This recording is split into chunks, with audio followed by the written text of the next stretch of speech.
que Deus é esse? É um assunto que é muito importante para mim, sempre foi, né?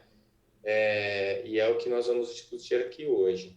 Eu sempre acreditei em Deus, sou de família católica, sempre, minha mãe, ela é muito religiosa, eu fui batizado, eu fiz o catecismo, eu fui crismado, fui toda a formação, né, católica.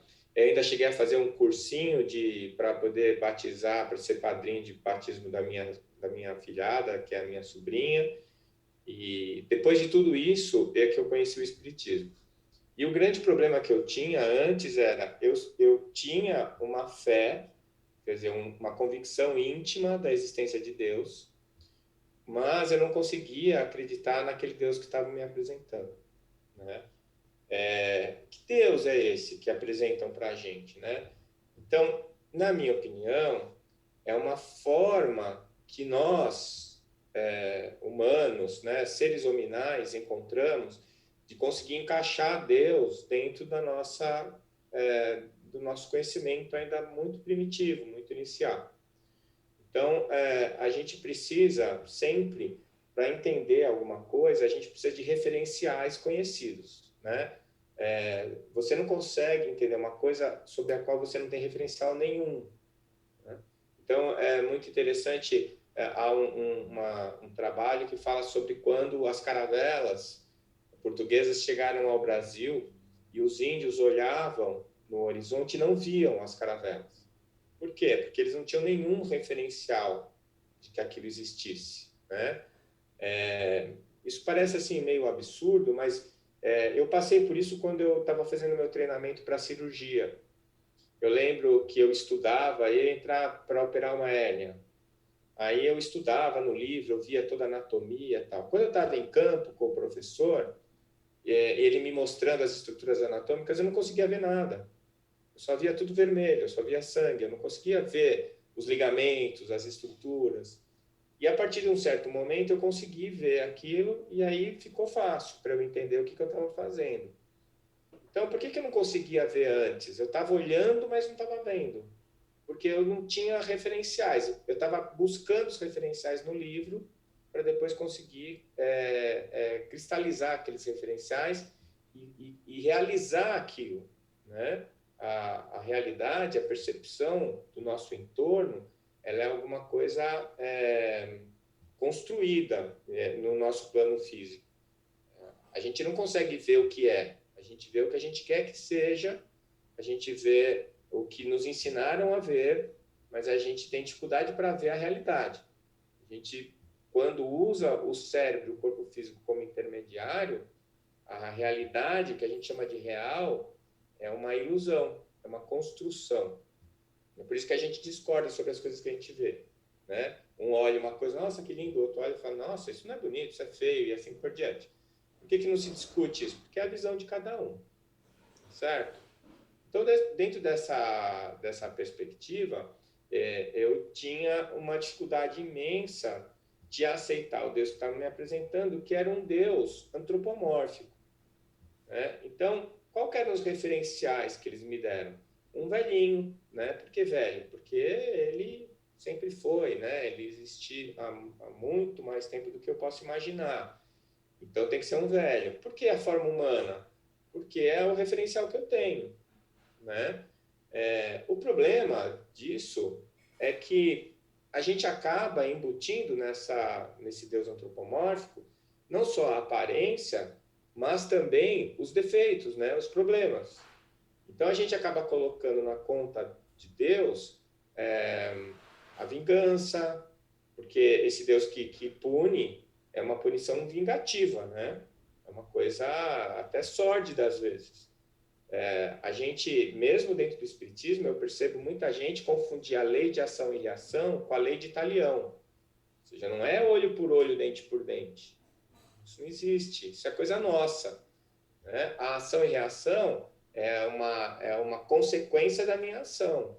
E essa consequência, ela tem sentido contrário, a mesma direção em sentido contrário.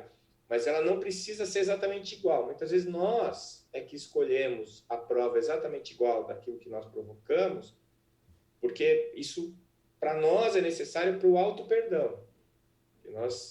A nossa humildade, ela está muito distante de estar pronta, né? A gente tem muito mais orgulho e vaidade do que humildade. Então, o nosso próprio orgulho, ele nos obriga, muitas vezes, a viver uma provação, uma expiação, que seja exatamente igual àquela que nós provocamos, para que nós possamos nos perdoar. Isso não tem nada a ver com Deus, né? Deus não pune, Deus ele não julga, porque ele sabe quem nós somos. Ele não precisa nos julgar, porque ele sabe exatamente quem nós somos, né? Então, esse Deus antropomórfico era o que nos cabia. E quando veio o Mestre para trazer a Boa Nova e para nos ensinar, a começar a nos ensinar a lei de amor incondicional, a Igreja Católica, ela usou de um artifício extremamente inteligente, na minha opinião, que foi criar a Santíssima Trindade. Ou seja, como é que esse povo ignorante vai entender Deus? Não vai, né? Não cabe. O filósofo brasileiro Roberto Roden, ele tem uma frase que eu gosto muito. Ele diz assim, que Deus é esse que em tua inteligência coubesse. Não cabe, não cabe. Então, a associação de Deus com Jesus, que era um homem que viveu, que passou, que esteve aqui conosco, que se relacionou com as pessoas, era uma coisa fundamental. E o que faltou para incluir ali? A manifestação dos Espíritos. Então, os Espíritos Santos, que seriam os Espíritos auxiliares do Mestre Jesus, viraram o Espírito Santo. E aí, tudo que era manifestação mediúnica vinha daí, mais Deus e Jesus, e juntando tudo numa coisa só. Então, isso facilitou muito a nossa capacidade de perceber Deus, né? Porque a gente não consegue entendê-lo, mas a gente consegue percebê-lo. Até porque tudo que existe, existe em Deus. É como se Deus tivesse um perispírito e tivesse todo mundo envolvido nesse perispírito. Nós somos filhos do Pai Criador e, portanto, temos em nós, a nossa essência é fruto dessa divindade. Aí o que aconteceu é que nós nos acostumamos com isso e isso criou uma necessidade emocional também do Deus antropomórfico. Então, mesmo hoje, eu tenho essa minha opinião sobre Deus, eu estou trazendo ela para vocês, está no artigo também. Eu escrevi o prefácio para um livro do Dr. Weimar, que acabou de desencarnar esse mês, né? Que foi presidente da Federação Espírita Goiana, e ele tem um livro que vai ser lançado agora, que segundo ele mesmo é a grande obra da vida dele, falando sobre Deus. E ele me deu essa chance de escrever o prefácio, que eu trago também essa minha opinião. E as pessoas, mesmo dentro do movimento espírita, se sentem um pouco incomodadas quando eu falo isso, porque parece que eu estou tirando Deus de dentro delas e colocando longe. E não é isso. A proposta é que nós deixemos de acreditar no Deus antropomórfico. Eu acho que nós já estamos maduros para isso. Principalmente os espíritas. Por que eu digo os espíritas? Os espíritas são melhores que as outras religiões? Não. Mas a própria doutrina, ela já nos prepara, já nos traz subsídios suficientes para a gente ser mais maduro, usar mais a razão e a lógica, e não só a emoção, para tentar entender o conceito de Deus. Tá? Porque a gente não consegue definir Deus. A palavra definir é determinar limites, determinar fim. Né? E Deus não tem limite. Por isso que entra dentro daquele problema que eu falei para vocês inicialmente, a falta de referencial. Né? A gente tem o referencial de começo, meio e fim. Tá? Bom, nós somos seres infinitos. Nós tivemos um começo, nós somos criados por Deus. Mas só que nós não temos fim. Nós somos eternos, nós somos infinitos, não eternos. Eterno é que não começou e não termina. O infinito começou, mas não termina. Tá? Essa é a definição que eu dou para essas duas palavras, que não está no dicionário, mas que eu acho útil usar desse jeito, né? Por quê? Porque nós tivemos começo, mas não teremos fim. Então, mesmo para nós que temos começo, mas não temos fim, como é que fica o meio? Né? O meio é itinerante. O que é o meio? Meio do quê? Porque se eu sou infinito, não tem meio. Né? Mas eu posso ter o meio itinerante. Por exemplo, entre a individualização do princípio inteligente e eu adquirir a característica de espírito hominal, é um período que tem começo, meio e fim. Agora, nós estamos dentro de um segundo período, que é de seres hominais para seres crísticos.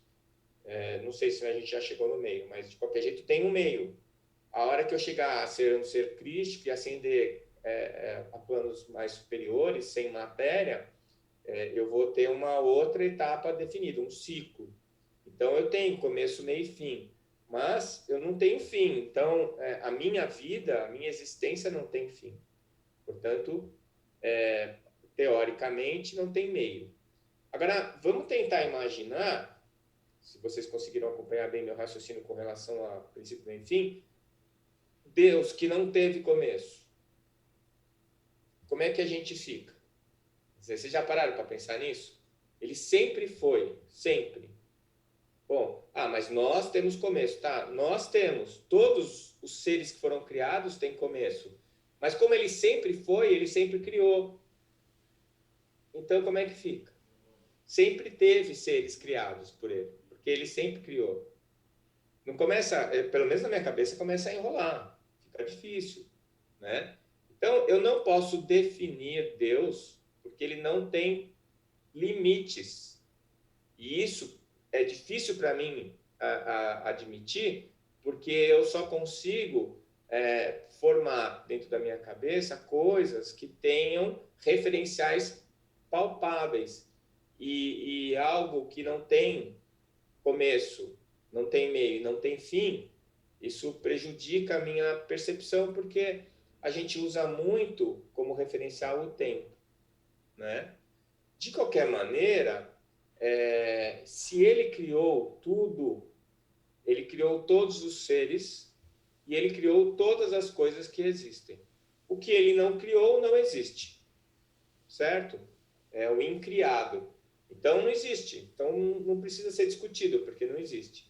Agora, tudo que existe, existe porque foi criado. E ele criou tudo. Então, isso nos leva ao título da nossa reflexão de hoje. Se ele criou todos os seres, ele não é um ser.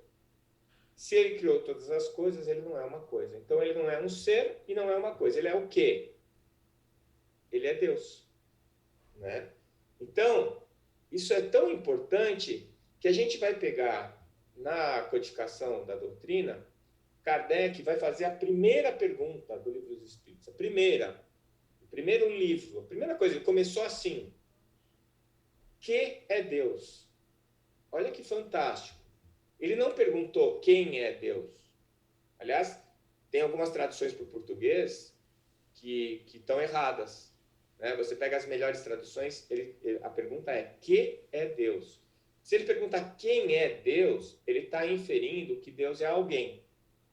É um ser. É uma identidade. Né? E não é, porque ele criou todas as identidades, ele criou todos os seres. Ele criou todos os quens.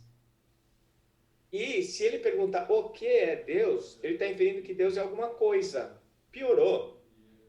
Porque ele não é um ser, mas muito menos é um objeto, muito menos é matéria, muito menos é coisa. E aí os espíritos respondem para a pergunta que é Deus.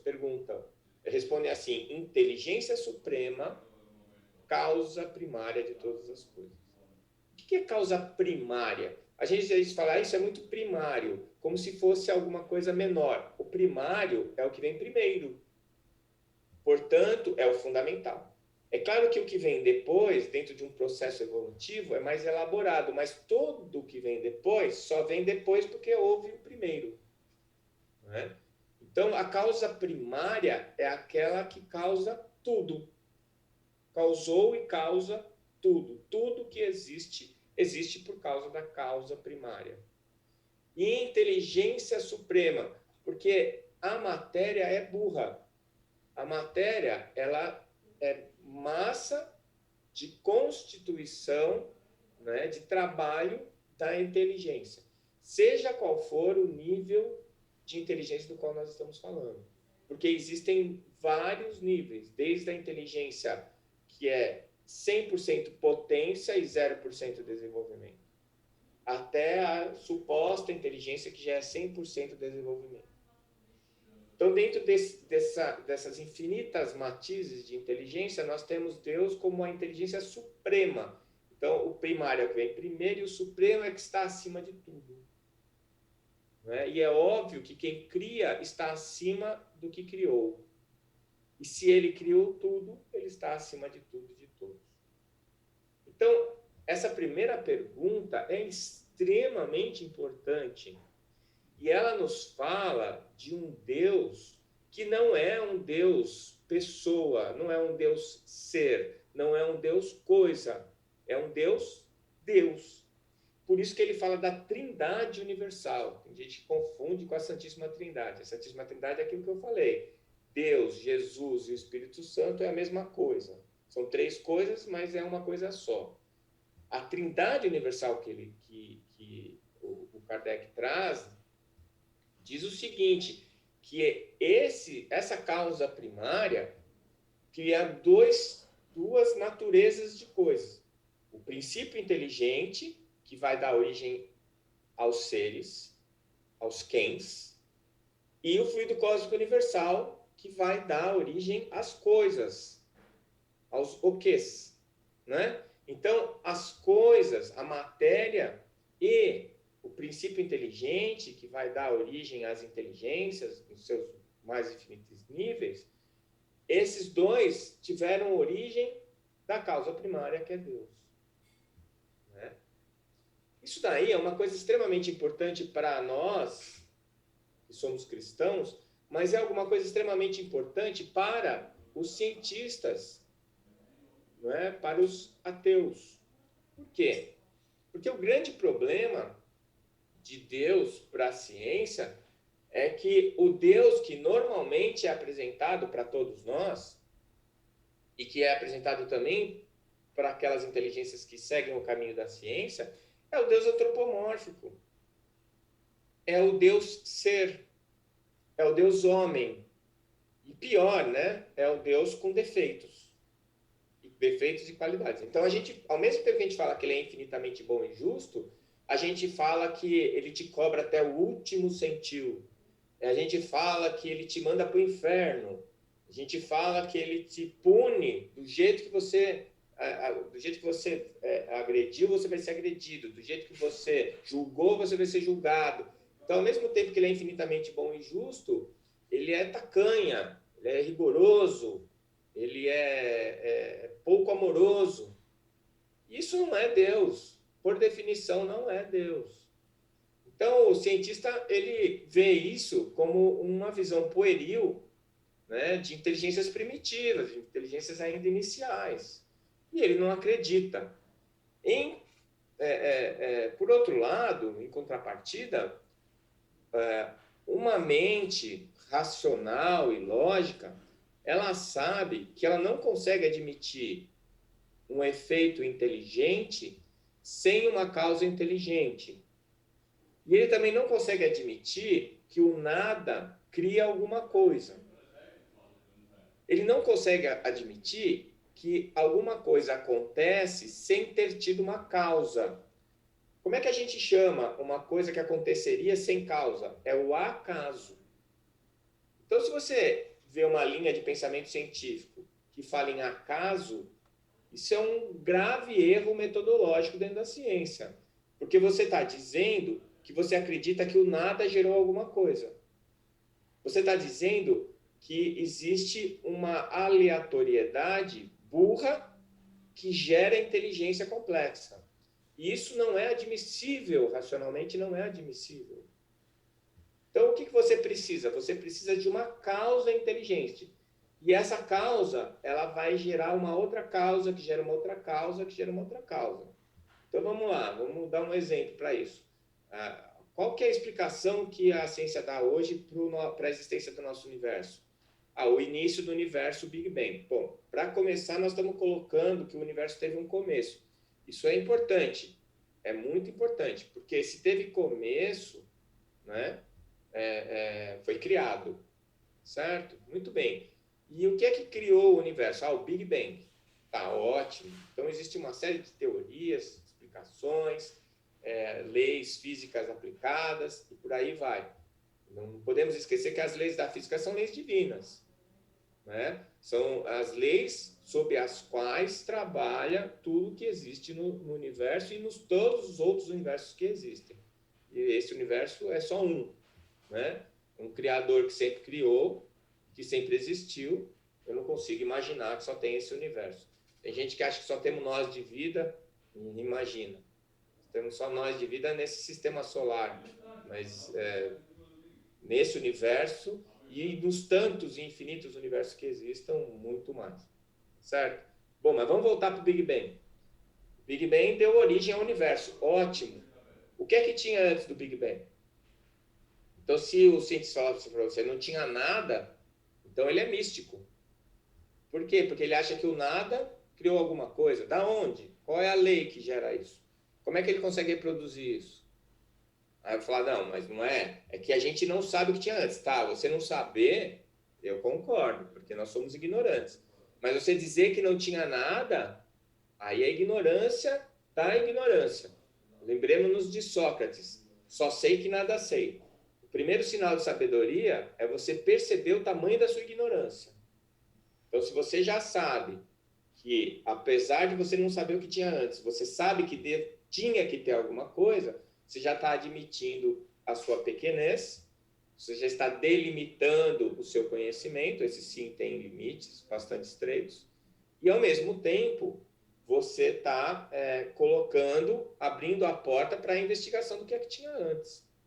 Aí tudo bem, vamos descobrir o que tinha o pré-Big Bang. Ótimo, agora a gente já sabe o que tinha antes do Big Bang. E o que tinha antes desse antes? E o antes do antes do antes? E o antes do antes do antes do antes?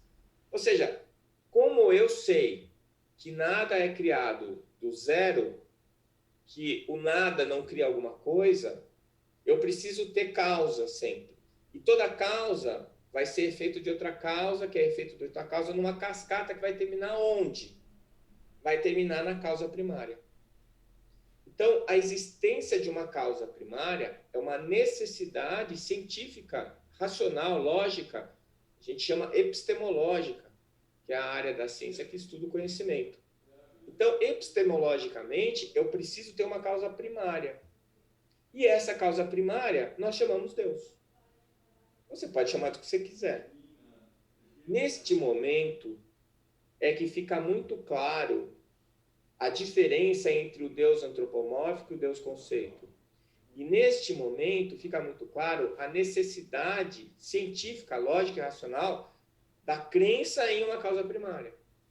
E quem é que cita a causa primária explicitamente, claramente? A doutrina espírita. Através da primeira pergunta, do primeiro livro, do Livro dos Espíritos, na codificação de Allan Kardec. Ela coloca lá com clareza, ele começa perguntando do começo, o que é muito lógico e racional.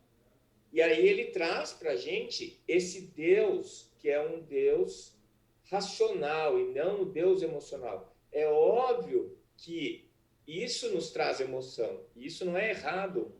As duas asas que nos fazem progredir é a asa da emoção e da razão. O que não dá é para ter só uma batendo. Nenhuma ave voa só com uma asa. A gente precisa das duas. A emoção pura, ela deixa... você não decola porque falta razão. E a razão pura, você não decola porque não tem a vontade, a força da emoção. Né? O próprio Einstein falou sobre isso. Né? Que a religião sem a ciência é cega e a ciência sem a religião é manca. Por quê? Ele sabia que essas duas asas precisavam estar batendo em sincronia e com a mesma intensidade. E se a gente conseguir perceber que nós temos em nossas mãos um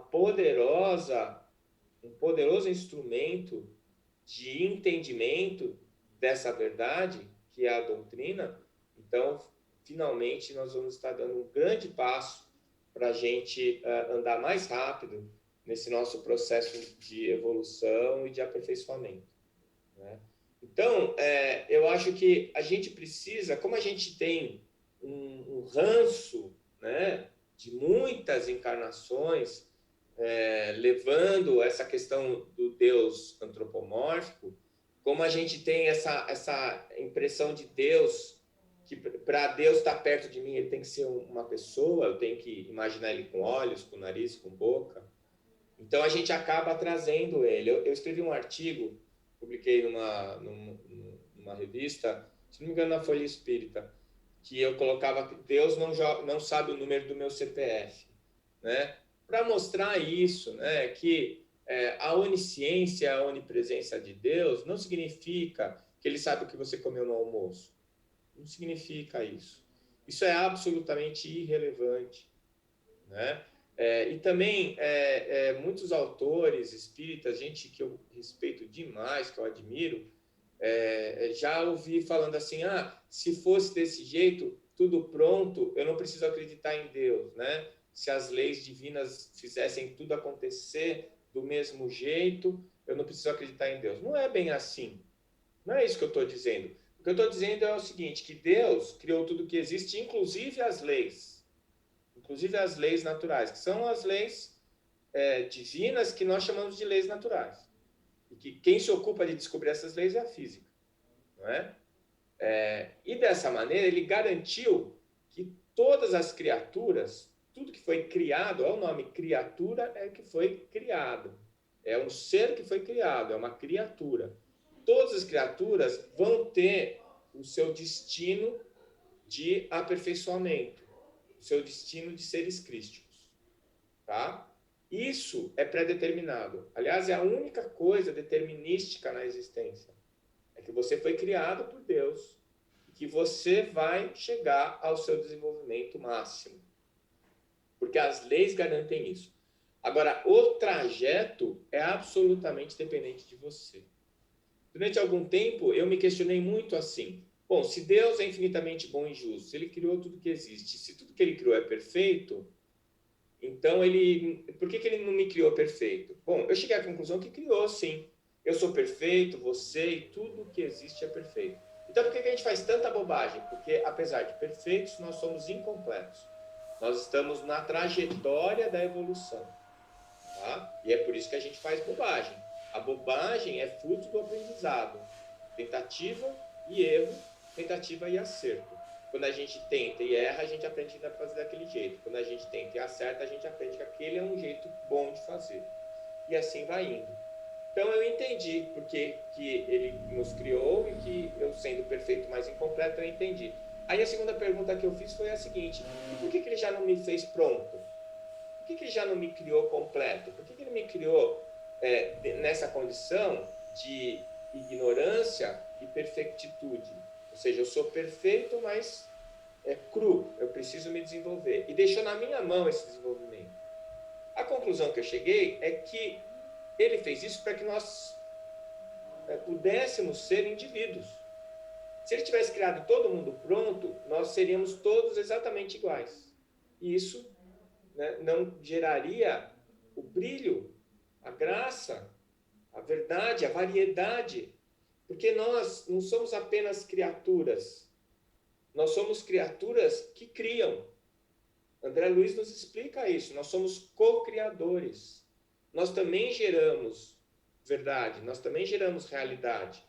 E dentro dos níveis que a nossa inteligência permite. Então, nós aqui na Terra somos co-criadores menores. Quando a gente constrói uma casa, quando a gente constrói, pinta um quadro, quando a gente escreve um livro, você está criando. Você está co-criando o universo. Aquele livro não existia antes de eu escrever. Agora eu escrevi, ele passa a existir. Quem criou o livro? Fui eu. E tem os co-criadores maiores, como o próprio Jesus, que criou este planeta, do qual nós estamos nos utilizando para aprender. Então, para que nós pudéssemos ter essa autonomia de criação, para que nós pudéssemos usar a nossa inteligência para criar coisas diferentes ao infinito, né? Para abrir esse leque de possibilidades. Deus permitiu que nós fizéssemos o trajeto da pureza ignorante até, né, do insciente até o onisciente. E mesmo quando todos nós estivermos lá no último degrau da evolução, formos crísticos, seres crísticos, que isso também, eu tenho minhas dúvidas se existe esse último degrau, né? É capaz da gente evoluir infinitamente. Mas quando a gente já estiver para lá, dessa última etapa que nós conhecemos nesse momento, e nós estivermos juntos, todos sabendo a mesma coisa, ainda seremos absolutamente diferentes uns dos outros, porque vivemos experiências diferentes, em lugares diferentes, de maneiras diferentes. Uns mais rápido, outros mais devagar, uns aprendendo de uma maneira mais lenta num determinado momento, depois acelera a sua evolução, o outro acelera a evolução, de repente dá uma patinada e fica parado mais um tempo, e com variações ao infinito. Então, se ele tivesse criado todo mundo pronto e completo, nós não teríamos as nossas individualidades, nós não seríamos individualidades, né? Geradas pela experiência e pela vivência. Então, ele nos garante que seremos todos perfeitos, ele nos garante o final, né? Mas ele nos dá este presente. O aprendizado, apesar de muitas vezes ser doloroso, ele é um aprendizado que nos dá a nossa individualidade, a nossa singularidade, né?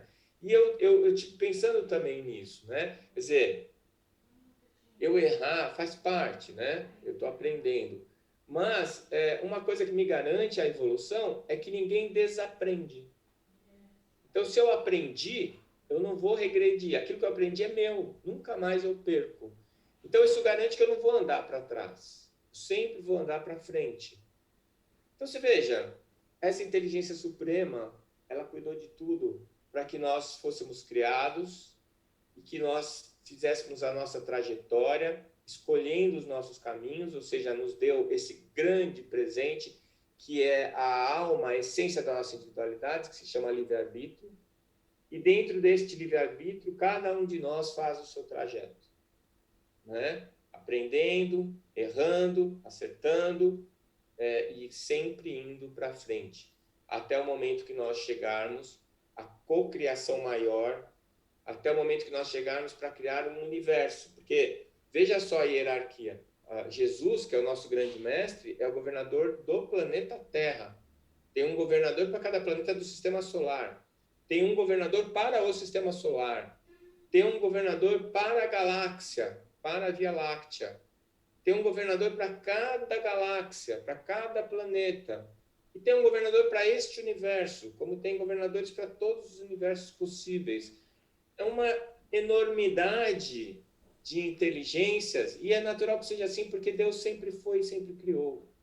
E nós estamos neste caminho, ainda somos muito primitivos, ainda muito no início do nosso conhecimento.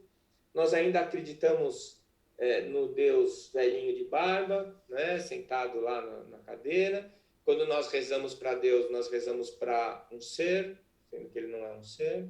Mas nós não somos nunca desamparados, porque toda essa hierarquia de inteligências, elas estão ligadas a nós e entendem que tudo que existe como se fosse uma teia interligada. E o que acontece com um, acontece com todos, né? Isso é outra lei divina. Então, a gente não precisa se preocupar, porque tudo é perfeito. Foi criado pela inteligência suprema.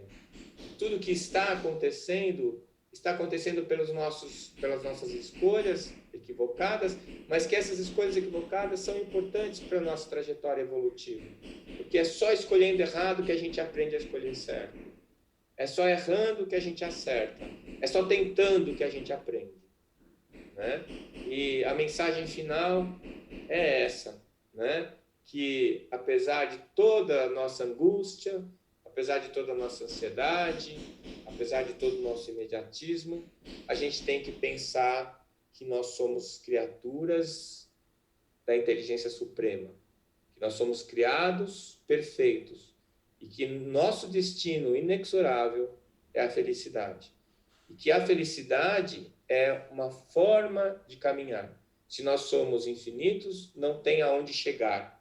Tem só a estrada para se caminhar.